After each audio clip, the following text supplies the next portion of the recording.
The great train robbery. यह कहानी है देश में किसी ट्रेन में हुई सबसे बड़ी लूट की। ऐसा ही नजारा था लूटी हुई ट्रेन के कोच का, जो मेरे आसपास आप अभी देख रहे हैं।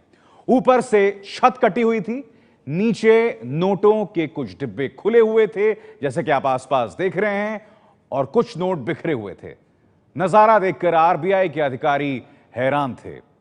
आप भी देखिए लूट की चौंकाने वाली पूरी दास्तान। सोमवार रात को तमिलनाडु में जो लूट हुई उसे देश में किसी ट्रेन में हुई अब तक की सबसे बड़ी डकैती माना जा रहा है। फिल्मी स्टाइल में ट्रेन के डिब्बे की छत काटकर लुटेरे पूरे 5 करोड़ 78 लाख रुपए उड़ा ले गए।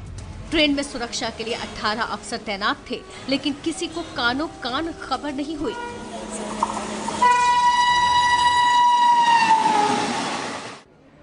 ट्रेन जब अपनी मंजिल तक पहुंच गई, तब जाकर लूट का खुलासा हुआ और देखने वालों के होश उड़ गए।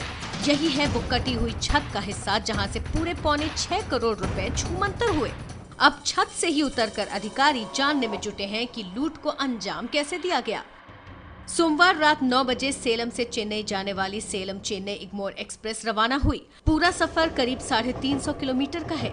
इस रास्ते में सेलम और विरुधाचलम के बीच 138 किलोमीटर का रास्ता ऐसा है जहां रेलवे लाइन इलेक्ट्रिफाइड नहीं है। मतलब इस हिस्से पर ट्रेन बिजली से नहीं, डीजल से चलती है। ये दूरी 3 घंटे की है। मतलब 3 घंटे में छत काटकर पैसे उड़ा ले गए लुटेरे। ट्रेन में कोच में जिस जगह पर छत को काटा गया है, वहां इलेक्ट्रिक केबल होती है। जिस कोच की छत काटी गई उसमें रिजर्व बैंक के 342 करोड़ रुपए के कटे फटे नोट थे। ये रुपए 225 बॉक्सेस में रखे थे। इन्हें जमा करने के लिए चेन्नई लाया जा रहा था। बदमाशों ने ट्रेन की छत को गैस कटर से करीब 2 स्क्वायर फीट के बराबर काटा। इतना बड़ा छेद किया कि एक शख्स आराम से अंदर जा सके और बाहर निकल सके। ट्रेन की छत कट गई, 6.25 करोड़ बंद डिब्बों से निकल गए। लेकिन पता चला जब ट्रेन मंगलवार सुबह चेन्नई इग्मोर स्टेशन पर पहुंची।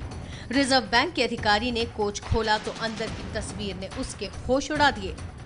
नोटों से भरे 225 बॉक्सेस में 4 बॉक्स टूटे मिले। इनमें से एक बॉक्स से पूरा पैसा गायब था, दूसरा बॉक्स आधा खाली था, जबकि तीसरे और चौथे बॉक्स का पैसा बिखरा हुआ था, लेकिन गायब नहीं था।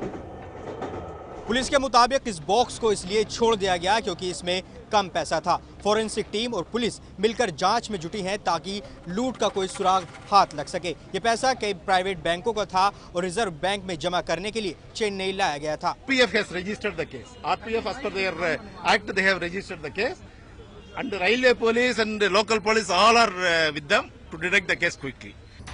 हैरानी की बात यह है कि अफसर और जवानों समेत 18 लोग ट्रेन में 342 करोड़ रुपए की सुरक्षा कर रहे थे। हालांकि इनमें से एक भी उस पार्सल कोच के अंदर नहीं था जहां पैसा रखा हुआ था।